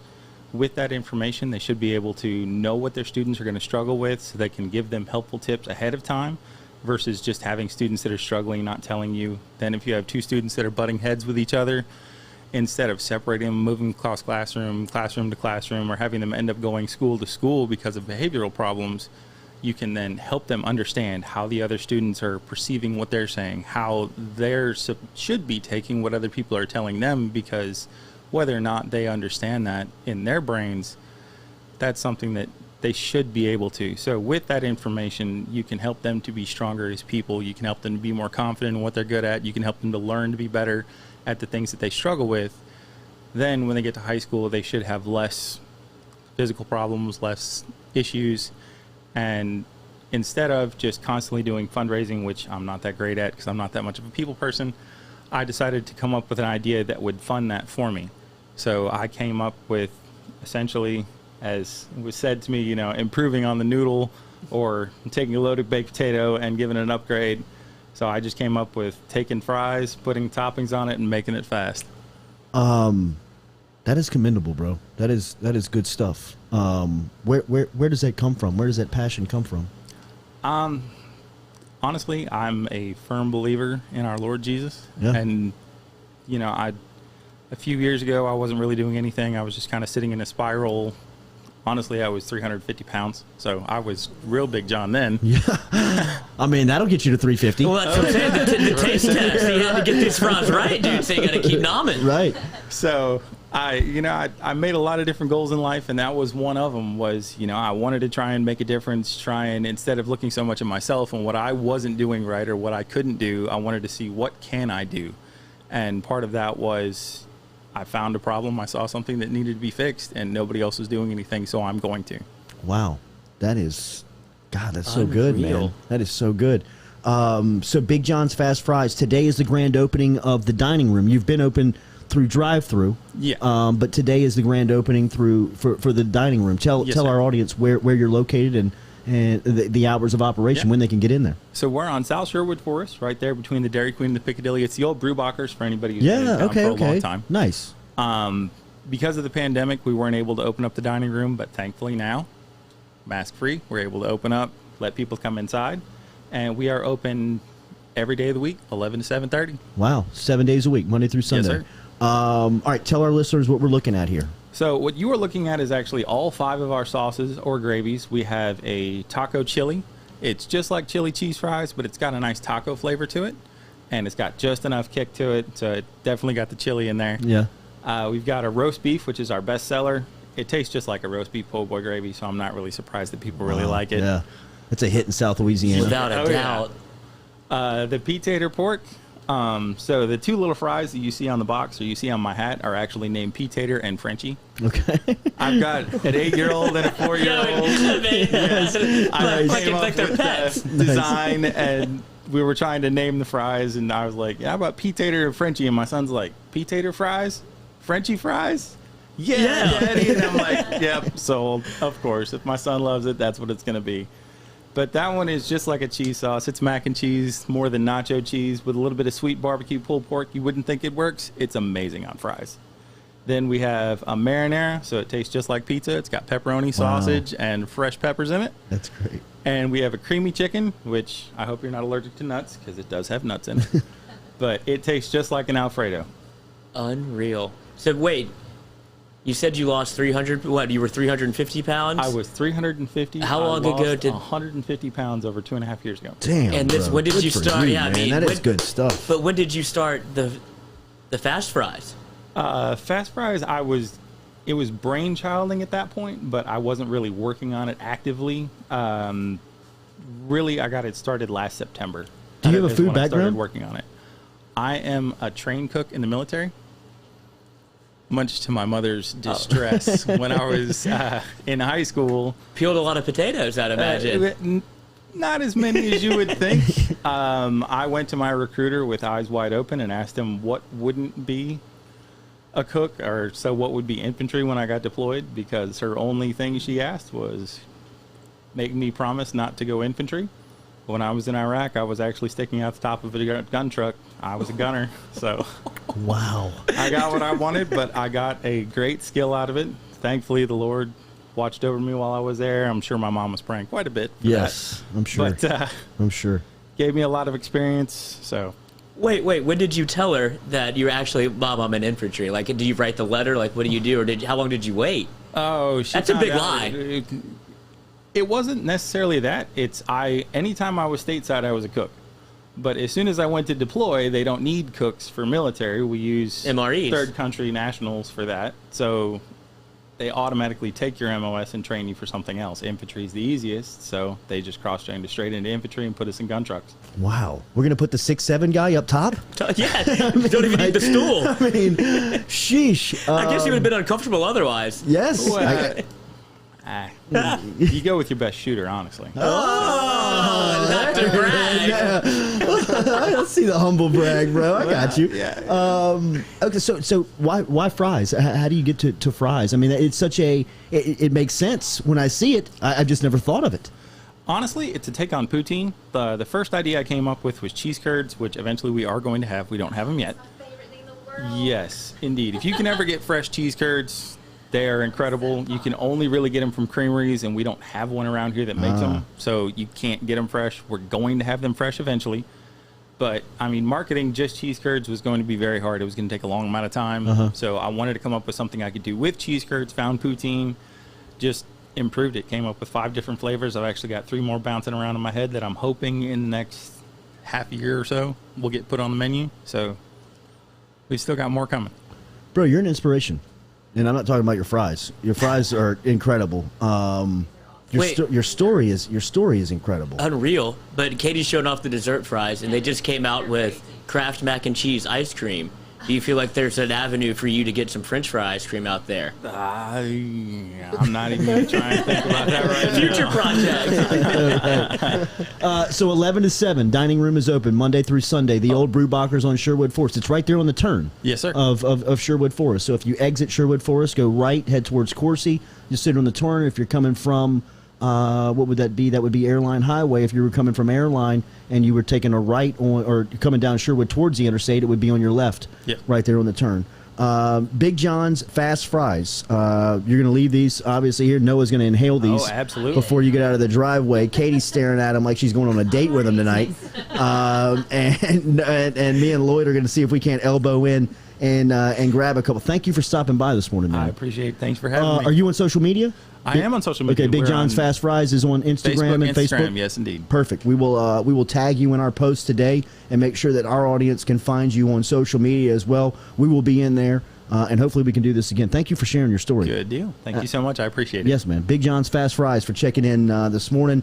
Great display, great story. Crack shot. Yes, man. Yeah, that's right. That's right. Sniper in his own right. Thank you for Big John's Fast Fries. They're online, bigjohnsfastfries.com, and the physical address is 3410 South Sherwood Forest Boulevard. So make sure and check them out. 11 to 7, the dining room is open every day. We'll be back with more. We'll go up to New York City, back to New York City, as we just left Barstool Sports. We'll go back up there and talk to Nathan Velasquez about the latest in Hollywood as he checks in every Friday. And we'll close it out here on this July Friday right here on the Jordy Culotta Show, daily brought to you by Go Chevrolet, online at GEAUXchevrolet.com. Bad day to be a spud.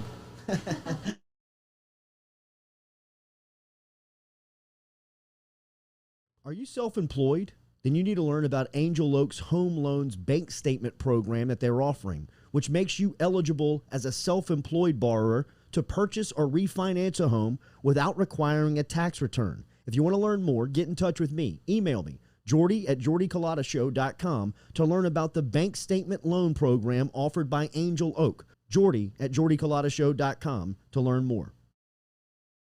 Gearing up for spring and summer down here in South Louisiana, and you want to keep your lawn maintained during these sunny seasons, get in touch with our friend Blake Abear over at Abear's Lawn Maintenance, where he says, you grow it, I mow it. 225-485-8022.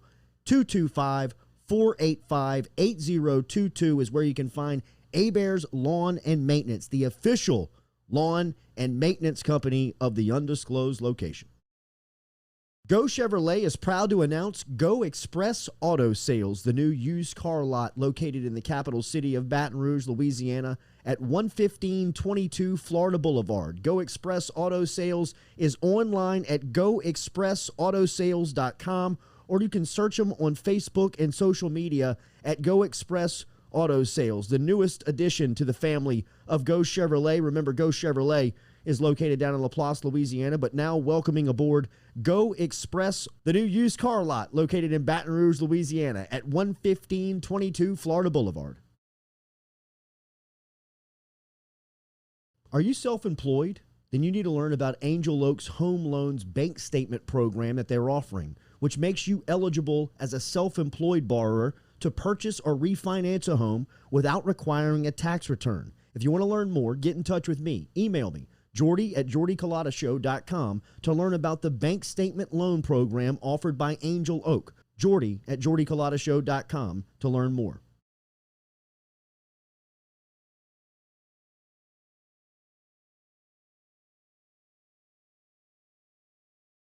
Relief Health, the only way to get your health care in 2021. In your home or on site, Relief is changing how health care is delivered to you. No more doctor's offices, no more waiting rooms. Download the app today, Relief Health, from the Apple or Google app stores. You can get connected to a local doctor in your community or just order a test directly without talking to a doctor. Their COVID tests are live, and right now they have the Moderna vaccine. Online at reliefhealth.com, or download the app from your Apple or Google app stores now. Relief Health, changing the way that healthcare is brought to you in 2021.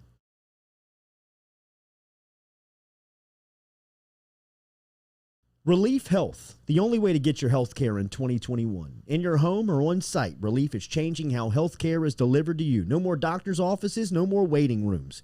Download the app today, Relief Health, from the Apple or Google app stores. You can get connected to a local doctor in your community or just order a test directly without talking to a doctor.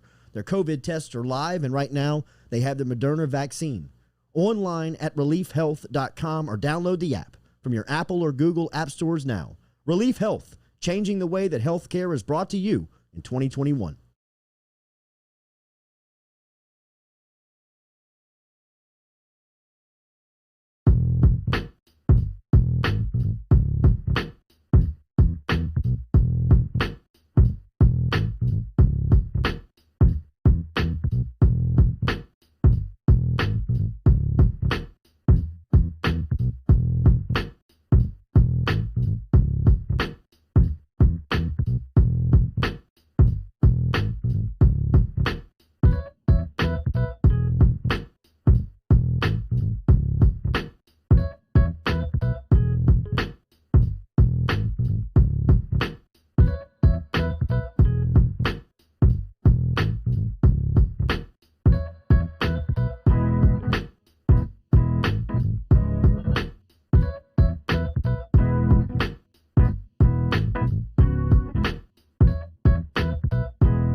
This guy Can't do help it anything. all. All right, welcome back here to the Jordy Culotta Show. Sorry for the extended break there. Katie and Noah were making love to French fries. There were people They're dropping so off good. stuff. The grass is being cut by Blake Hebert and his crew. Where you grow it, we mow it. So We everything's decided happening. we can't make it in the military after We that. cannot. Yeah, Lloyd and I would not be. We would not be good for our country's defense at all. You think I would? No. You could probably serve a purpose. Oh yeah. What purpose would that I mean, be? Do you think, much more than Lloyd and I could. Yeah, I mean, you're tall. You got something going. Yeah, right. Am I? Bulk you up a little bit.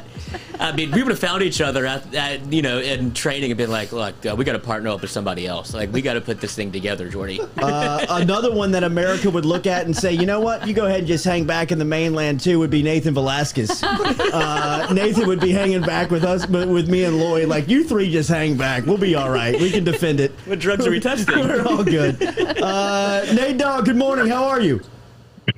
Pretty good, doing pretty good. I don't know if y'all saw, there was yesterday a sinkhole showed up right outside Nathan. my apartment. I saw it on your Instagram. That was not a sinkhole. That looked like a crater in the earth. That looked like a meteor Like a came portal through to hell. your street. What the hell?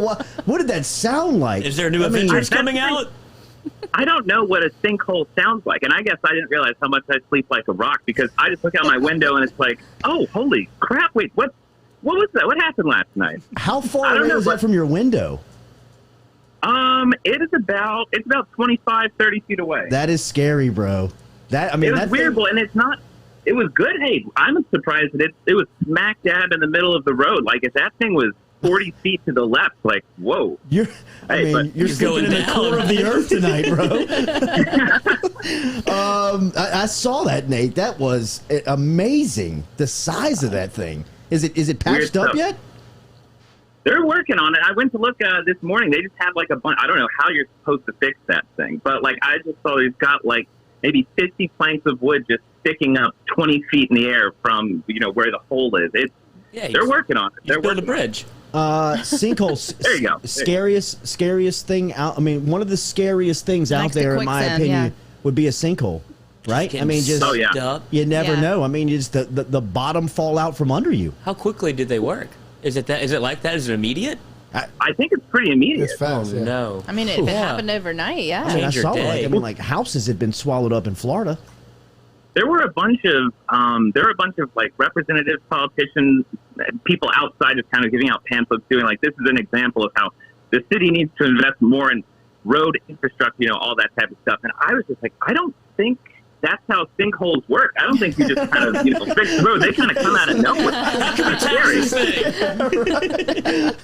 Let's ask the new guy, Nathan. The new guy. What do you think? You're from I don't- Louisiana, right? I don't think this is the way it's supposed to work, fellas. Nathan, last week we talked about a bucket list for the crew was Cannes Music Festival or Movie Festival. You have done this. You've experienced this.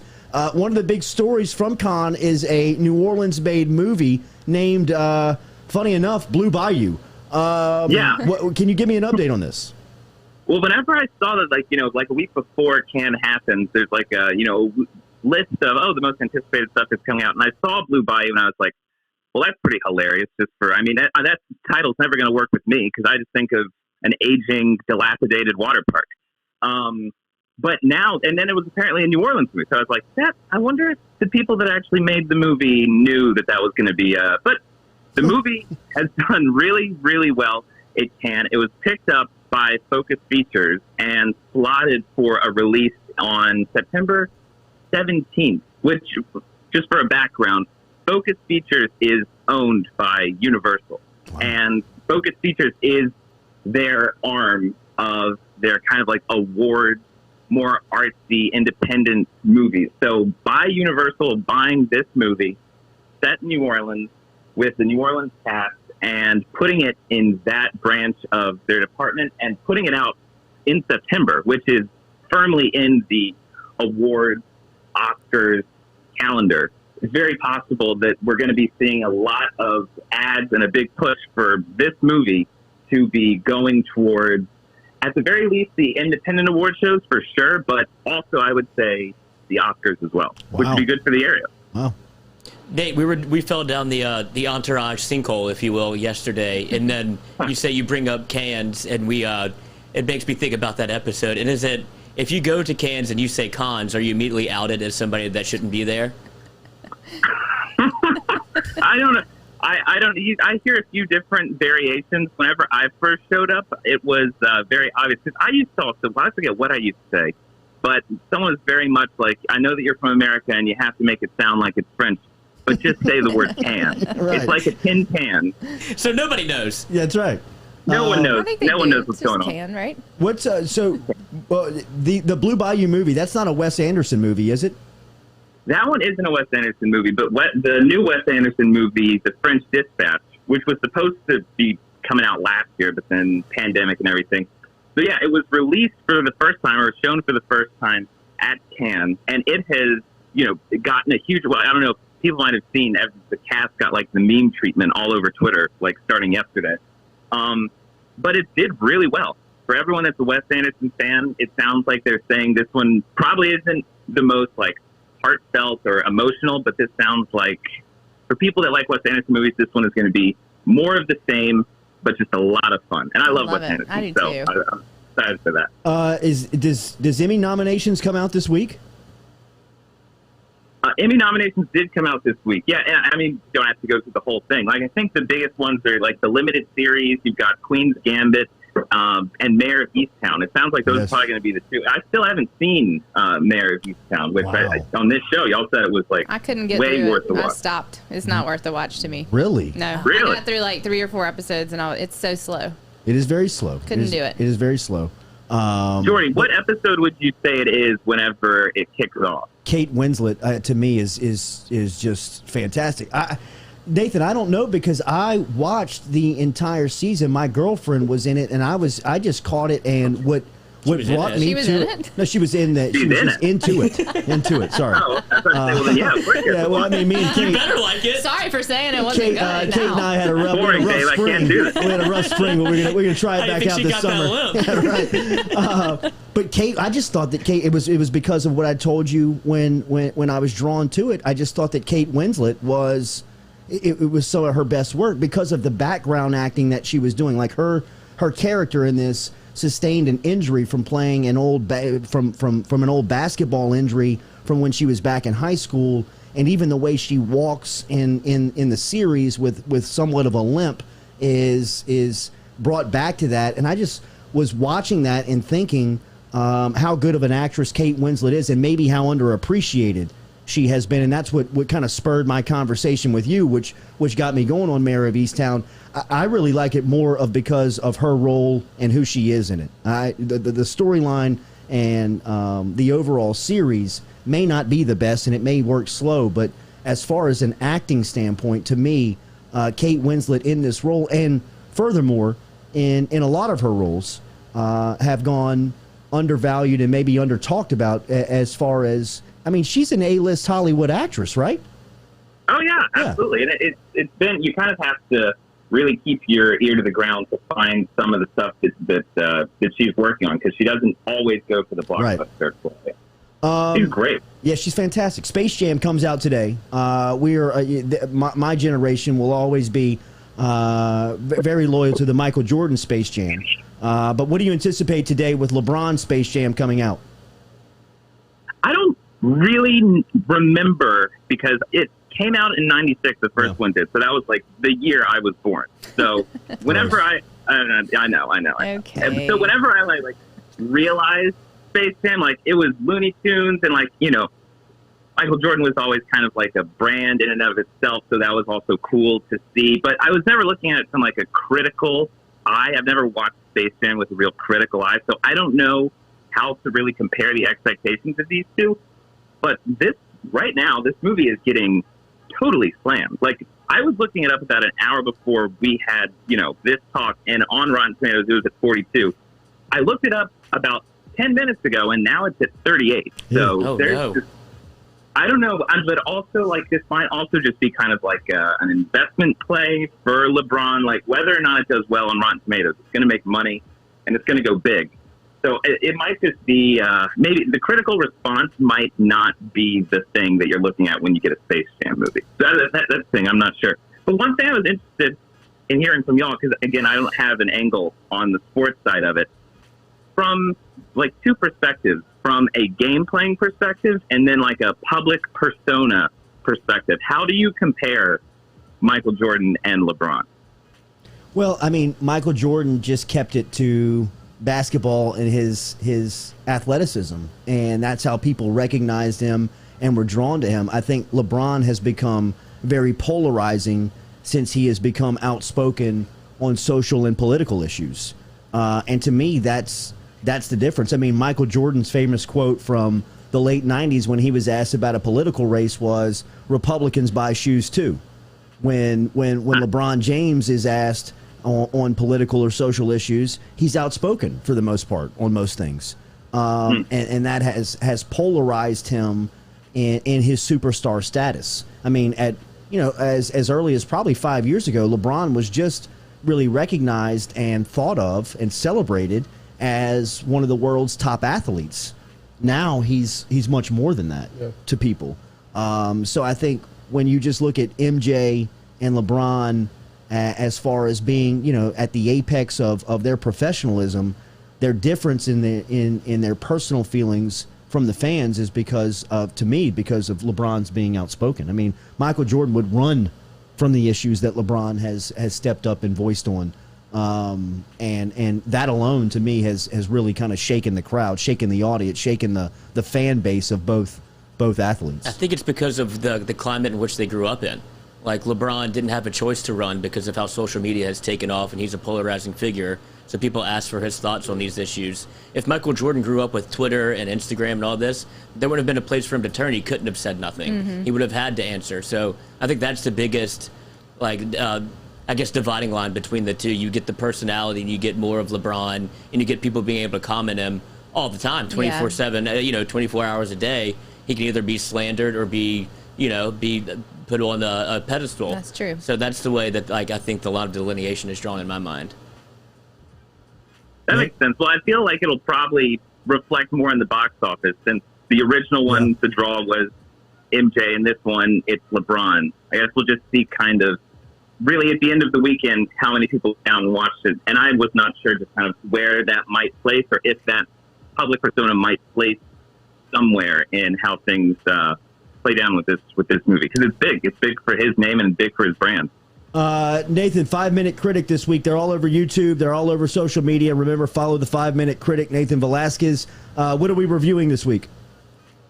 Yeah, this week at 1 p.m. Eastern, so noon Central Time, the review will drop on the 5-Minute Critic channel of Zola.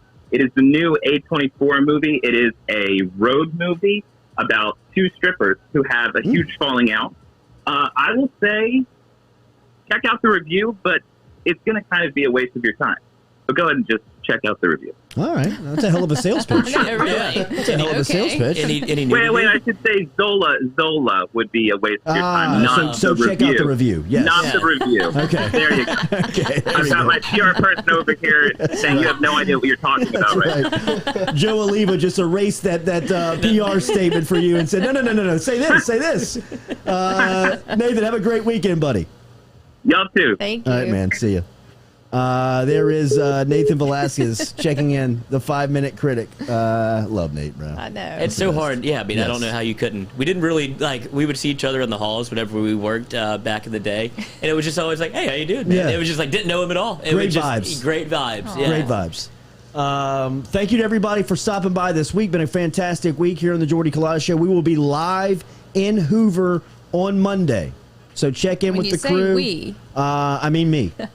is what I mean. No way this goes bad. There's just no way. It's going to work exactly the way we think it. No, it's going to be great. Okay. It's probably going to be better than expected, just because of working on the fly. Yeah. And that's kind of how we roll, bro. It definitely is. Screw your preparation, screw your plans. Just throw us into the fire and watch us not burn. You know what I mean? Rise from the ashes. You know what I mean? Watch us be the last one standing. Have a great weekend. Nathan is about to, Noah is about to. Polish him off. He's about to commit a crime on these fries. Speaking of food, we did a little YouTube poll at Margaringas, and guess who has a commanding lead? What? Mart. Oh, bro, I'm not worried about your polls. Dude. You don't care what the people I think. don't care what the people say, man. I saw a couple of people last night gave me a couple of whispers on the handshakes. I support you on that AM Mart argument, bro. I know you do. I know you do. Greasy Still sandwich. going with the AM mark. I know you do. Yes, I am. I had people text me say they're not going to listen. That's fine. Oh, you're going to die on the hill. I had no idea. Wow, they're not going to listen to the show because of that. Because I'm of the telling you, sandwich I don't think you know how divisive this is. Like LeBron. It is. It's LeBron and MJ. And Martin Ingus. They obviously haven't had Ingus. Ooh. Have a great Friday. Have a great weekend. Headed to Summit, Mississippi this morning, and then we'll be in Hoover, Alabama on Monday. For everybody, for the crew, for Go Chevrolet, stop in and check out A-Bear Specialty Meats for lunch today. Great lunch specials in the Bocage Shopping Center right next to Pearson's Luggage. If you're out in Prairieville, they're in the Dutchtown Shopping Center. A-Bear Specialty Meats, a fine sponsor of the Jordy Culotta Show. Have a great weekend. We're back with you Monday morning. Oh, British Open, just to give an update. Colin Morikawa, thank you, Pops. Give me a shout-out just to remember that there are sports on right now. Colin Morikawa, 6 under. Spieth, 1 under. Ustays in the leader yesterday has not teed off. He was in second in the last major, so he's hot. And then that about rounds it out for the big names. And then we had Bryson DeChambeau throw a titty baby fit yesterday. Yeah. Blamed it on his driver, huh? He blamed it on Cobra. He blamed it on everything but himself. So good for him. Hope he misses the cut. All right, have a great weekend. On that note. What a loser.